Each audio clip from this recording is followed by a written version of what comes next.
Joining us now for the interview tonight is Congressman Adam Schiff of California, chairman of the House Intelligence Committee. Mr. Chairman, it's good to have you here tonight. Thank you. I know you've had a heck of a week being pilloried by the president and by your Republican colleagues in the House. Has this been a tough week for you? You know, it started out as a tough week, but the encouragement around the country has been much more than I would have ever expected. So it ended much better than it started. Yeah. I got to ask about this notice from the Attorney General tonight. I asked you to come on the show tonight and be here tonight because I knew you were going to be in New York, and I wanted to talk to you about what's happened over the course of this week. I didn't know we were going to get this notice from the Attorney General.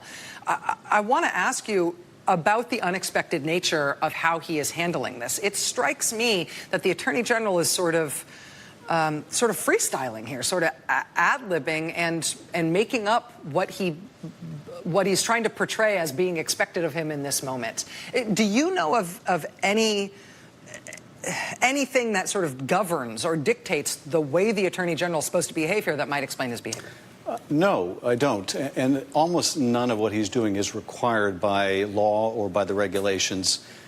He certainly didn't need to provide that summary, non-summary. Presumably, in a 400-page report by the counsel, the special counsel wrote his own summary. And there would have been nothing to preclude Bill Barr, if he wanted to give a forecast of what was to come, in releasing the summary. I have to think that Bob Mueller wrote his report knowing, because he could hear it all around him, that the public was going to demand to see it. So I think it likely, as you suggested, that there is a classified annex. When we introduce the intelligence bill every year, we have a classified annex, and we have a part we know is going to be made public. So nothing that Barr is doing is required except for the most minimal notification. And I thought the most problematic part of this summary, non-summary by Bill Barr was the suggestion that because Bob Mueller chose not to make a decision on indictment on obstruction of justice, that somehow he was compelled to. That was the flimsiest part of that memo, because, of course, he wasn't required to opine on that at all. And presumably, if Bob Mueller thought that that should be done, he would have done it himself. I think it far more likely that he expected that to go to Congress, that he didn't want to put his hand on the scale, because if he said that, notwithstanding Justice Department policy against indicting a sitting president, that this president, if it weren't for that policy, I would say indict him, he would basically be saying, Congress, you need to impeach. And I think he decided, no, that question, like in Watergate, should go to the Congress. Bill Barr decided, no, that question should not go to Congress without my opinion. And I'll add this.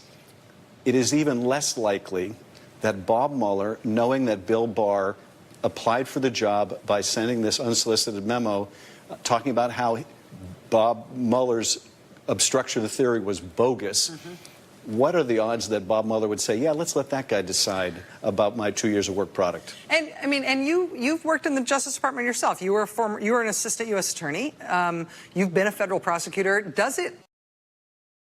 My understanding of the way things work here, just as an observer, as a person who reads the news, is that it never works in the way where a prosecutor leading an investigation, considering potential criminal charges against somebody, assembles all the evidence and then punts. And then the Attorney General decides, without any recommendation from the prosecutor, whether or not those charges will be brought. I mean, is that... You know, it is, I think, maybe not that simple, because in a normal circumstance where you have, let's say, a U.S. attorney or assistant U.S. attorney with a high-profile case in some part of the country, they're not conflicted. They weren't chosen because the Attorney General had a conflict or for some other reason.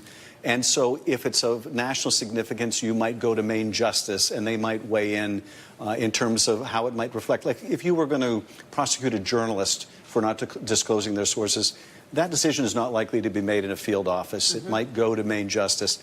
With a recommendation? With a recommendation, yes. Yeah. But here, where the acting Attorney General had opined bias, and the ethics lawyer said, you should recuse yourself. And Bill Barr would likely get the same advice from the ethics lawyers because he showed a bias. And the whole point is to avoid even the appearance of impropriety. He should not be the one putting his hand on the scale. That report, that Mueller report, should have already been produced to the Congress without his commentary. But clearly, you know, Bill Barr views his role in the unitary executive theory as being the hand of the president's Roy Cohn, there to do the president's bidding and his will. And he's doing it just as expected.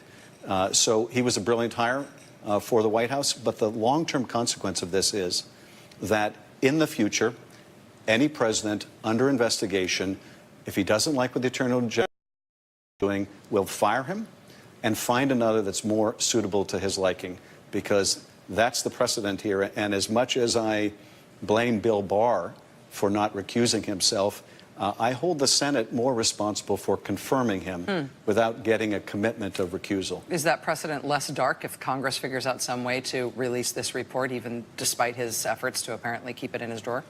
We're going to compel the release of this report. This report is all going to come out. And it's just going to reflect more poorly on the Attorney General if, when it does come out, and we look at the difference between what he redacted and what was under those redactions, it shows an effort to cover up or conceal either evidence of impropriety or evidence of a lack of morals or ethics or judgment, and that is shy of criminality, or in the case of obstruction of justice, is criminality. So we're going to compel this. This is a fight that is worth going to the mat on. Bill Barr, in his confirmation, said, "I will be as transparent as possible, as much as the law or policy would allow." If he was true to those words, as Jerry Nadler said, he wouldn't be saying, "I'm cutting all the grand jury material." He would be saying, "Congress, I'm going to the court tomorrow to seek their permission to send it all to you." And I'll tell you this, the other areas that he wants to redact, information about classified information, we get that all the time. Information about pending investigative matters, they gave hundreds of thousands of pages that were both open investigation and investigatory material that reflected on the privacy of third parties. And if you don't think so, ask Peter Strzok or Lisa Page how they feel about that. In terms of the Attorney General wants to redact intelligence information specifically out of this, as the intelligence chairman, I have some specific questions for you on that.